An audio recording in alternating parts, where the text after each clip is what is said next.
చిన్న తేడా వస్తే విడాకులు లేదా మర్డర్లే, చేసుకుంటే ఆత్మహత్య లేదా చేస్తే ఆత్మహత్య. భార్య మీద కోపం వచ్చిందనుకోండి, ఇంగ్లీష్ వాడు ఏం చేస్తాడో తెలుసా? మద్యం దుకాణానికి వెళ్ళిపోతాడు వెంటనే ఆగలేక. వెంటనే అదే పని, ఇంకేం లేదు అక్కడ, మత్తు పదార్థం సేవించాల్సింది. ఇంగ్లీష్ వాడు అంతే, తట్టుకోలేక. అదే ఫ్రెంచ్ వాడైతే అక్కడ రకరకాల వ్యవహారాలు ఉంటాయి, ప్రియురాల దగ్గరికి పెడతాట ఈ కోపం అక్కడ చల్లార్చుకోవడానికి. అమెరికా వాడు లాయర్ దగ్గరికి వెళ్ళిపోతాడు, డైవర్స్.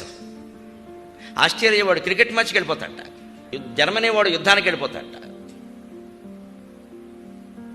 జపాన్ వాడు ఆత్మహత్య చేసుకుంటాట. ఒక్క భారతీయుడు ఒక్కడే అనంతమైన ఆత్మను దర్శించడానికి సముద్ర తీరానికి వెడతాట. విశాఖపట్నం సముద్రం దగ్గరికి వెళ్ళిపోయి 4 గులకరాలు అందులో వేస్తూ కూర్చుంటాడు. ఈ అనంతమైన సముద్రం ముందు నా సంసారం ఎంత, మా ఆవిడ ఎంత తీసి పారేయట. ఆ కోపం పోయి